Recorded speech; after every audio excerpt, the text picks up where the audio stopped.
మోకాళ్ల నొప్పులు, gas, gut health వంటి సర్వ రోగాలకు నివారణి అరుణ యోగా ఆముదం.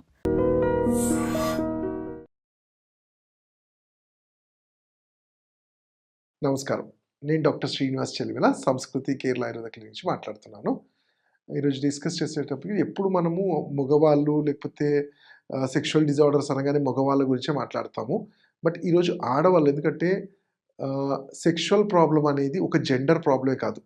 మగవాళ్ళల్లో, ఆడవాళ్ళలో అవే ఎమోషన్స్ ఉంటాయి. అవే అనాటమీ ఉంటుంది. అదే హార్మోన్స్ అంటే మేబీ వాళ్ళ హార్మోన్స్ వేరు, మన హార్మోన్స్ కానీ చేసే పనులు మాత్రం బాడీని మెయింటైన్ చేయడంలోనే ఉంటుంది కాబట్టి మనం ఈరోజు ఫీమేల్ సెక్షువల్ డిజార్డర్స్ గురించి తెలుసుకుందాం. జనరల్‌గా కంపేర్ టు మేల్స్ అండ్ ఫీమేల్స్‌లో మేల్స్ అనేది చాలా ఎక్స్‌ప్రెసివ్‌గా ఉంటారు. అంటే ఎరెక్షన్స్ అనేవి టచ్ వల్ల, వినడం వల్ల జనరల్‌గా అంటే ఏదన్నా స్టోరీ వినడం గానీ, ఎవరైనా చెప్పినప్పుడు ఎరెక్షన్స్ అనేది మగవాళ్ళలో చూస్తుంటాం. బట్ ఫీమేల్స్‌లో ఏంటంటే మీరు టచ్ కన్నా అంటే ఆ రిఫ్లెక్సెస్ కన్నా ఎమోషనల్‌గా ఎక్కువ కనెక్ట్ అవుతారు. అంటే హస్బెండ్‌తో బాగా ఎమోషనల్‌గా లవ్ ఉన్నప్పుడే వాళ్ళు ఆ సెక్షువల్ ప్లెజర్ అనేది పొందగలుగుతారు.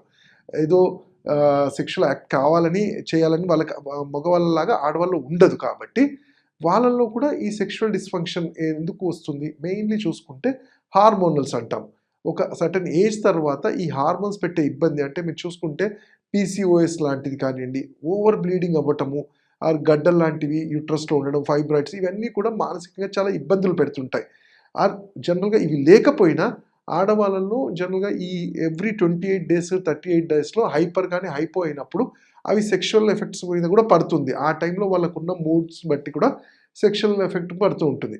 అలానే కొంతమందిలో అంటే ఏం సెక్షువల్ ప్రాబ్లమ్స్ పడతాయంటే ఫస్ట్ థింగ్ ఏంటంటే వెజినాలో స్టిఫ్ అయిపోవటం. అంటే వాళ్ళు మానసికంగా ప్రిపేర్డ్ అవ్వనప్పుడు వెజైనల్ మజిల్స్ ఏవైతే ఉంటాయో చాలా టైట్‌గా అయిపోతాయి. టైట్ అయినప్పుడు హస్బెండ్ ఎప్పుడైతే పెనిట్రేట్ చేయడానికి వెళ్తాడో అంగం అనేది లోపలికి వెళ్ళక ఇద్దరు ఇబ్బందులు పడతారు. ఇది ఒక దాన్ని లిబిడో అంటాం. అంటే ఒక భయము. కొంతమందిలో చాలా టీనేజ్ గర్ల్స్‌లో కొత్తగా మ్యారేజ్ అయిన వాళ్ళలో ఈ ప్రాసెస్ గురించి తెలియక భయపడిపోవడము. అంటే ఏమవుతుందో అని తెలియడము. వాళ్ళకి ఇష్టం లేకపోవడం వల్ల కూడా తెలియని ఒక అభద్రతా భావం వల్ల వెజైనల్ మజిల్స్ అనేవి స్టిఫ్ అయిపోతాయి. అయితే దీనికి వీళ్ళకి కౌన్సెలింగ్ అనేది చాలా ఇంపార్టెంట్. కౌన్సెలింగ్ అనేది కూడా ఏంటి? ఇది నేచురల్ ప్రాసెస్. ఇది ఏదో సెపరేట్‌గా కాదు. నేచురల్ ప్రాసెస్ అండ్ ఎంజాయ్ చేస్తూ ఇద్దరూ స మ ఎంజాయ్ చేయగలిగితే మెంటల్‌గా కూడా ప్రెషర్ ఉండదనేది. ఇంకొన్ని సందర్భాలు వీటితో సంబంధం లేకుండా హార్మోన్స్ నేను చెప్పినట్టు హార్మోన్స్ వల్ల కూడా వెజైనా డ్రై అయిపోతూ ఉంటుంది. వెజైనా డ్రై అయిపోయినప్పుడు లూబ్రికేషన్స్ అనేవి మనం చూస్తే మన నాలుక కింద ఎలా సలైవా ఉంటుంది, కంట్లో ఎలా లిక్విడ్స్ ఉంటాయో అలానే వెజైనాలో కూడా సెక్రీషన్స్ ఉంటాయి. మగవాళ్ళలో కూడా సెమినల్ సెక్రీషన్స్ ఉన్నట్టు వెజైనల్ సెక్రీషన్స్ అనేది ఈ పెనిట్రేషన్ స్మూత్‌గా వెళ్ళడానికి హెల్ప్ అవుతుంది. ఇది డ్రై అయిపోవడం వల్ల ఎప్పుడైతే పెనిట్రేట్ చేస్తారో చాలా పెయిన్‌ఫుల్‌గా వాళ్ళు ఫీల్ అవుతుంటారు. అంటే ఆహ్, ఆహ్, హస్బెండ్ పెనిట్రేట్ చేస్తున్నప్పుడు ఆ యాక్ట్‌ని ఎంజాయ్ చేయకపోగా చాలా పెయిన్‌ఫుల్‌గా ఉండటం వల్ల నెక్స్ట్ టైమ్ మళ్ళా సెక్షువల్ యాక్ట్ అనగానే భయపడిపోతారు. అమ్మో! చాలా పెయిన్ ఉంటుంది. ఇది రప్చర్ అవుతుంది అనేది భయం ఉంటుంది. సో, దానికి కూడా ఆయుర్వేదంలో చాలా చక్కటి ఔషధాలు తైల యోని వస్తి అని కానియండి, లూబ్రికేట్ చేయటము, దానికి ఇవ్వాల్సిన ఔషధాలు ఇవి చేయగలిగితే కంట్రోల్ అవుతుంది. ఇది కాకుండా ఇంకొక కొన్నిసార్లు ఏంటి ఏదన్నా ఇంపాక్ట్ అనేది అంటే వాళ్ళ మనసులో ఉండిపోతుంది. దాన్ని మనం కౌన్సెలింగ్ ద్వారా చేయాల్సి ఉంటుంది. ఇవి కాకుండా స్ట్రెస్‌ఫుల్ లైఫ్ ఉన్నప్పుడు మీరు చూసుకుంటే వాళ్ళు ఒక సెక్షువల్ యాక్ట్ అనేది మగవాడికి, ఆడవాళ్ళకి నేను చెప్పినట్టు ఫస్ట్‌లో చెప్పినట్టు ఎమోషనల్ కంటెంట్. ఎమోషనల్‌గా కనెక్ట్ అయితేనే వాళ్ళు ఎంజాయ్ చేయగలుగుతారు. మరి ఎమోషనల్ కంటెంట్ అంటే సెక్షువల్ అంటే ఏదో వెళ్లారా రూమ్‌లో చేశారని కాదు. వాళ్ళకి కంఫర్ట్ అనేది హస్బెండ్ చాలా ఇవ్వాల్సి ఉంటుంది. ఆ కంఫర్ట్ అనేది వాళ్ళని ప్రేరేపించడం కానియండి, వాళ్ళని మెచ్చుకోవటం కానియండి, ఇవన్నీ చేసినప్పుడు డెఫినెట్‌లీ సెక్షువల్‌గా వాళ్ళు కోఆపరేట్ చేయగలుగుతారు. అలానే కొన్నిసార్లు హార్మోనల్ అంటాం. అంటే ఆడవాళ్ళలో, మగవాళ్ళలో టెస్టోస్టెరోన్ ఉన్నట్టు ఆడవాళ్ళలో ప్రొజెస్ట్రాన్, ఈస్ట్రోజన్, ఇవన్నీ చూస్తుంటాం. కానీ కొంతమంది ఆడవాళ్ళలో టెస్టోస్టెరోన్ లెవెల్స్ కూడా ఎక్కువ ఉండటం వల్ల మెయిన్‌గా వాళ్ళకేమవుతాయి, ఈ సెక్స్ హార్మోన్స్ ఏదైతే ఉంటుందో అది ఆ డ్రైవ్ తగ్గిపోతూ ఉంటుంది. సింప్టమ్స్ కూడా మనం కొన్నిసార్లు చూస్తాము. అండ్ కామన్‌గా ఈ సెక్షువల్ ప్రాబ్లమ్‌లోనే కాకుండా ఇంకోటి అపియరెన్స్‌గా కూడా అడిగేదేంటంటే వాళ్ళ చెస్ట్ అనేది అంటే చెస్ట్ అనేది డ్రైగా అయిపోవడము, స్టిఫ్‌గా అయిపోవటము, చిన్నగా ఉన్నాయి డాక్టర్ అంటారు. చాలా సాగీగా అయ్యాయని కూడా ఈ ఈ కండిషన్స్‌లో వచ్చిన వాళ్ళు జనరల్‌గా అడుగుతుంటారు. అంటే మా తెలిసో తెలియకో కొన్ని అపోహల్లో ఉండిపోవడం కన్నా ప్రాపర్‌గా జనరల్‌గా ఏంటంటే ఈ హార్మోన్స్ ఎప్పుడైతే టెస్టోస్టెరోన్ లెవెల్స్ ఎక్కువ ఉంటాయో వాళ్ళలో కూడా మేల్ క్యారెక్టర్స్ కొన్ని కనబడుతుంటాయి. అంటే హిర్సుటిజం అంటాము. చిన్న గడ్డంలాగా హెయిర్ రాగా మీసాల్లాగా హెయిర్ రావటము, బ్రెస్ట్ అనేది చిన్నగా అయిపోయి రుడిమెంటరీగా అవ్వటము చూస్తుంటాం. సో వీళ్ళకి చికిత్స ఏం చేస్తాము, ఈ హార్మోన్స్ ఎలా ఉన్నాయి వీళ్ళల్లో చూసి పీరియడ్స్ ఎలా పనిచేస్తున్నాయి ఏంటని ఇవి కరెక్ట్ చేసుకుంటూనే సెక్షువల్గా కూడా అంటే ఎప్పుడు మనం మెడిసిన్స్ మగవాళ్ళకి కాదు ఆడవాళ్ళు కూడా చాలా మంచి మెడిసిన్స్ విదారి కంద అని కానివ్వండి, శతావరి అని కానివ్వండి, కప్పిక వీటిని సమపాలలో వీళ్ళకి ఇవ్వాల్సిన నాడి ప్రకారం వాతపైత్య కఫాల్లో ఇవ్వగలిగితే వీళ్ళు కూడా ఎమోషనల్గాతో పాటు ఎమోషనల్గా నేను చెప్పాను కదా డిస్టర్బ్ అయినప్పుడు మానస మిత్రవటి అని ఇలాంటివి ఇస్తూ లూబ్రికేషన్కి మంచి మంచి ఔషధాలు ఉంటాయి, ఆయిల్స్ ఉంటాయి, థెరపీస్ ఉంటాయి. ఇవి చేస్తూ ఉంటే దీని నుంచి బయట రాగలుగుతారు. నెక్స్ట్ వచ్చేసి నేను బ్రెస్ట్ సాగ్ అయ్యాయి ఏం చేయాలి అంటే సింపుల్గా దానికి మనకి మార్కెట్లో దొరికే యవంత్యాది తైలం అని కానీ లేకపోతే ఇంట్లోనే మీరు చేసుకునేది ఏంటంటే కొన్ని తైలాలు ఉంటాయి మన నువ్వుల నూనెలో ఏలాది అని కానివ్వండి, అలానే నేను చెప్పినట్టు యవంత్యాది తైలము ఆర్ దానిమ్మ పండు చాల్ దానిమ్మ చాల్ అంటాం కదా, దాని మీద ఉండే ఏదైతే లేయర్ ఉంటుందో దాన్ని ఒక వారం రోజులు ఎండబెట్టి దాన్ని పౌడర్ చేసుకొని కొంచెం రోజ్ వాటర్లో కానివ్వండి యవంత్య తైలంలో వేసి లేపంలాగా clockwise anti clockwise circular పొజిషన్స్లో అప్లై చేసి లేపంలాగా చేయటం వల్ల జనరల్గా బ్రెస్ట్లో ఏమవుతాయంటే ఈ మ్యామ్యులరీ గ్లాండ్స్ అనేవి సాగ్ అయిపోతాయి, సర్క్యులేషన్ కూడా తగ్గుతాయి. సో వాటిని స్టిఫ్ చేయడంలో కూడా ఇవి హెల్ప్ అవుతాయి. అలానే మా పర్టికులర్గా మేము కొన్ని ట్రయల్స్ వేసి చూస్తుంది అంటే నస్యకర్మం అంటాం. ముక్కులో డ్రాప్స్ చేయడం వల్ల చెస్ట్ ఎలా పెరుగుతుంది అంటే ఎప్పుడైతే ఆక్సిజనేషన్ బ్రెయిన్కి రీచ్ అవుతుందో అవి మన శరీరం అబోవ్ ద చెస్ట్ ఇక్కడని కండరాలు పెక్టోరల్ మజిల్స్లో కూడా స్టిమ్యులేషన్ని హెల్ప్ చేస్తుంది. అలానే కొన్ని ఔషధాలు ఉంటాయి, అశ్వగంధ అరిష్టాన్ని కానీ దశమూల అరిష్టం అని కానివ్వండి, విదర్యాది కషాయాలని కానీ అంటే మీకు అది అవసరమైన పద్ధతిలో సరిగ్గా సజెస్ట్ చేస్తుంటాము. ఇంకా వీటి గురించి అంటే తీసుకునే ఫుడ్లో కూడా బృమణం చేసేది, సున్నుండల్ లాంటిది, పాలు, ఆవు నెయ్యి, రెగ్యులర్ ఎక్సర్సైజెస్, స్ట్రెస్ తగ్గించుకుంటే సెక్షువల్ ప్రాబ్లమ్స్తో పాటు ఫిజికల్గా కూడా ఏవైతే ఇబ్బందులు ఉన్నాయో ఇవి కూడా మనం కంట్రోల్ చేసిన వాళ్ళం అవుతాం. కానీ ఈరోజు మనం మేల్ సెక్షువల్ డిస్ఫంక్షన్ గురించి మాట్లాడదాం. మేల్ సెక్షువల్ డిస్ఫంక్షన్ అనేది ఏంటంటే మగవాళ్ళల్లో ఆఫ్టర్ మ్యారేజ్ పెనైల్ ఎరెక్షన్ అనేది సెక్షువల్ సాటిస్ఫాక్షన్ లేకపోవడాన్ని ఎరెక్షన్ ప్రాబ్లమ్స్ అంటాం.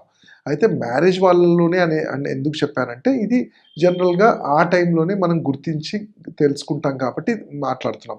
బట్ జనరల్గా సెక్షువల్ డిస్ఫంక్షన్ అనేది మ్యారేజ్తో సంబంధం లేకుండా టీనేజ్ బాయ్స్ నుంచి ఏజ్ వాళ్ళలో కూడా కామన్గా చూస్తుంటాం.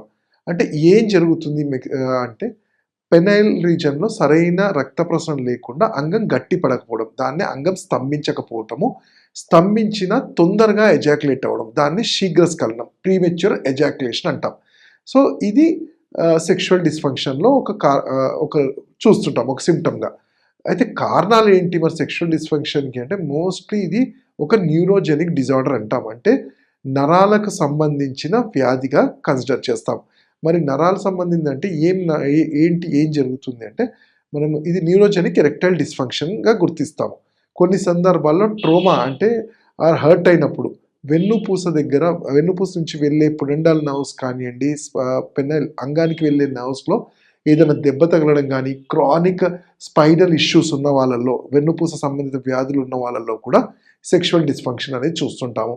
అలానే హార్మోన్స్ మెయిన్గా డయాబెటిక్ ఉన్న వాళ్ళలో, షుగర్ ఉన్న వాళ్ళలో డయాబెటిక్ న్యూరోపతి అంటాం. అంటే నర్వ్స్ని ఎలా దెబ్బతీస్తుందో ఆ వన్ ఆఫ్ ద నర్వ్స్ అనేది ఈ సెక్షువల్ పెనైల్ నర్వ్స్ కూడా. అంటే ఉట్టి కంటి నర్వ్స్ లేకపోతే వేరే కండరాలు ఇక్కడే కాదు, అంటే చేతులు కాళ్ళ దగ్గర ఉన్న నర్వ్సే కాకుండా పెన్నీస్కి వెళ్ళే అంటే అంగానికి వెళ్ళే నర్వ్స్ కూడా దెబ్బతింటాయి. బట్ షుగర్ పేషెంట్స్లో కంగారు పడకుండా ప్రాపర్ ట్రీట్మెంట్ తీసుకుంటే షుగర్ ఏ పేషెంట్ అయినా కానీ మళ్ళీ ఇది నార్మల్ స్థితికి వచ్చే ఛాన్స్ ఉంటుంది. అయితే నేను చెప్పినట్టు న్యూరోజెనిక్ దెబ్బ తగలడం వల్ల, అలానే హార్మోనల్ వల్ల, కానీ కొన్ని సందర్భాల్లో పోషకాహారాలు సరైన టైంలో తీసుకోకపోవడం. అంటే మీరు చూస్తే మనం ఇప్పుడు ఉన్న జనరేషన్లో సరైన ఫుడ్ ఎవరూ తీసుకోము. ఫుడ్ మంచిదే అని తింటాం, కానీ దానివల్ల మన బాడీకి ఎంత న్యూట్రియంట్స్ రీచ్ అవుతుందని తెలియదు. ఎందుకంటే ఫాస్ట్ ఫుడ్ అని కానివ్వండి, ఆల్కహాల్ కానివ్వండి, అవుట్ సైడ్ ఫుడ్ కానివ్వండి, ఇవన్నీ కూడా బాడీకి అంత హెల్ప్ అనేది చెయ్యదు. సో వీటి వల్ల న్యూట్రియంట్స్ అనేవి రీచ్ అవ్వక నరాలు అనేవి దెబ్బతింటుంది. B12 కానివ్వండి, మిగతా సెలీనియం ప్రోటీన్స్ అని కానీ ఇవన్నీ కూడా కండరాలకి చాలా ఇంపార్టెంట్. ఇవి ఇవి మనం ఎప్పుడైతే మన బాడీ ఫుడ్ ద్వారా తీసుకోదో అప్పుడు కూడా ఈ సెక్షువల్ డిస్ఫంక్షన్స్ అనేవి కామన్గా చూస్తుంటాం. మరి చూసినప్పుడు దీనికి రీజన్స్ తెలుసుకున్నప్పుడు దాన్ని ఎలా కంట్రోల్ చేయాలి, ఏంటి ట్రీట్మెంట్స్ అంటే జనరల్గా ఆయుర్వేదంలో దీనికి వాజీకరణ రసాయన చికిత్స అని చెప్పారు. అంటే ముందుగా నేను ఏంటంటే అందరికీ సెక్షువల్ డిస్ఫంక్షన్ అనగానే వేసుకోగానే ఏదో ఇమ్మీడియట్గా వచ్చేస్తుంది అనేది కాదు. అండ్ కొన్ని సందర్భాల్లో టైం టేకింగ్ అంటాం. మిగతా ఇప్పుడు మోకాళ్ళు అరిగినప్పుడు ఎలా దాన్ని తగ్గే వరకు మందులు, ఔషధాలు, ట్రీట్మెంట్స్ చెప్తామో ఈ అంగస్తంభన ప్రాబ్లం కూడా సాల్వ్ అయ్యే వరకు కొంతమందిలో చాలా ఫాస్ట్గా ఇమ్యూనిటీ బాగున్నప్పుడు ఫాస్ట్గా ఉంటుంది. కొంతమంది ఏజ్డ్ వాళ్ళల్లో కొంచెం టైం పట్టొచ్చు. కాకపోతే ఆయుర్వేద దీనికి మంచి సొల్యూషన్ వితౌట్ సైడ్ ఎఫెక్ట్స్ చాలా మంచి సొల్యూషన్ చెప్తుంది. దానికి మంచి రసాయన వాజీకరణ ఔషధాలైన అశ్వగంధ, కప్పికచ్చు, విదారి గంధ, శతావరి అని ఉంటాయి. అలానే బస్తీస్ అంటాము, లోపలికి కావాల్సిన ఆయిల్స్ పాస్ చేయటము, నరిష్మెంట్ చేయటము. స్ట్రెస్ఫుల్ కండిషన్స్లో కూడా ఈ అంగం స్తంభించదు. నిద్ర లేకపోయినప్పుడు కూడా ఓవరాల్గా బాడీ మెటబాలిజం దెబ్బతింటుంది. సో ఇవన్నిటి గురించి తెలుసుకొని మనం ట్రీట్మెంట్ చేయడం చాలా ఇంపార్టెంట్. ఇంకోటి జనరల్గా ఏంటంటే అన్మ్యారీడ్ వాళ్ళల్లో కామన్గా అడిగే క్వశ్చన్, డాక్టర్ గారు మేము మ్యారేజ్ చేసుకోవాలనుకుంటున్నాం కాకపోతే నాకు భయం వేస్తుంది అంటారు. ఎందుకు ఆ భయం అని కౌన్సిలింగ్ చేసినప్పుడు జనరల్గా వాళ్ళు అనేది ఏంటంటే లాస్ట్ టైం బయట లేడీస్ని కలిసినప్పుడు తొందరగా ఎజాక్యులేట్ అయిపోయింది, రేపు మ్యారేజ్ అయిపోయిన తర్వాత కూడా ఇదే పరిస్థితి మాది అని అడుగుతుంటారు. బట్ వాళ్ళకి నేను చెప్పేది ఏంటంటే జనరల్గా ప్రీమెచ్యూర్ ఎజాక్యులేషన్ అంటే శీఘ్రస్ఖలనం అనేది మగవాళ్ళలో ఫేజ్లో వాళ్ళ 15 ఇయర్స్ నుంచి 70 ఇయర్స్ ప్రాసెస్లో జనరల్గా ఎప్పుడో ఒకప్పుడు ఫేస్ చేస్తూనే ఉంటారు. అయితే దీనికి మెయిన్గా కౌన్సిలింగ్ అనేది చాలా ఇంపార్టెంట్. ఎందుకు అంటే జనరల్గా మీరు బయట లేడీస్ని కలిసినప్పుడు మనకు తెలియకుండానే ఒక గాబరా, కంగారు, భయం అనేది ఉంటుంది.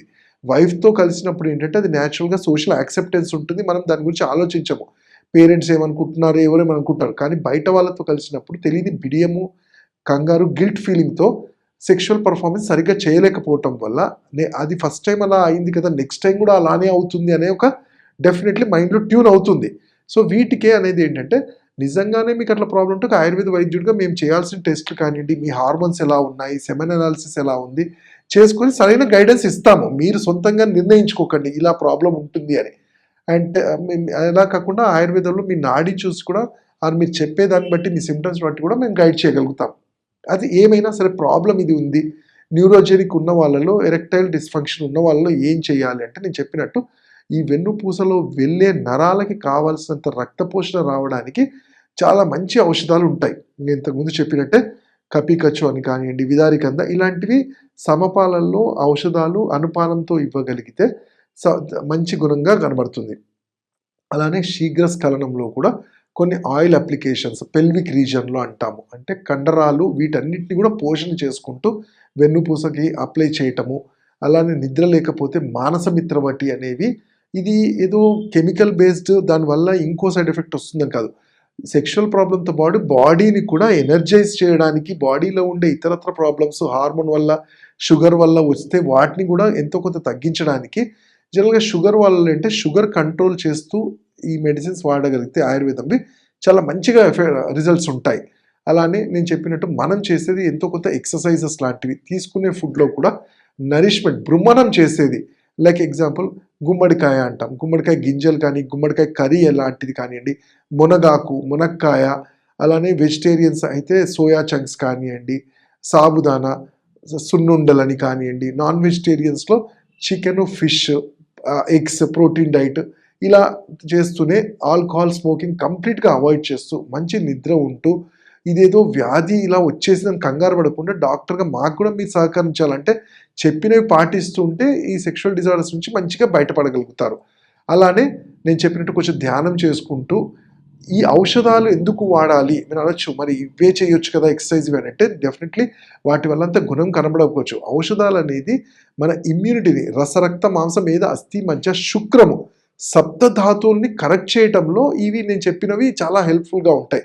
కాకపోతే ఇవి ఎంత మీకు ఇవ్వాలి, ఎన్ని రోజులు ఇవ్వాలనేది మీ తత్వాన్ని బట్టి మేము అడ్వైస్ చేస్తుంటాం. అయితే ఇంకా మీరు వీటి గురించి తెలుసుకోవాలంటే నేను ఆన్లైన్ కన్సల్టేషన్ నేను చేయొచ్చు. నా నంబర్ 7658909501 హైదరాబాద్లో వచ్చైనా కలవచ్చు. Thank you. And for more videos, Please subscribe to iDream. Please subscribe to iDream. Please subscribe iDream. And please subscribe to iDream. For more videos, subscribe to iDream. please like, share and subscribe to the channel. Congratulations, iDream. subscribe to iDream. Subscribe to iDream. So subscribe to iDream Media. iDream की iDream team अंदर की huge congratulations. Please subscribe iDream Media. Please subscribe to iDream. Subscribe iDream. Please subscribe to iDream. iDream అంటే నా కళల ఛానల్ను subscribe చేసుకున్న నోరు తిరుగుతలేదు, మీరైతే గంట గుర్తు కొట్టరు. For more such videos, please subscribe to iDream.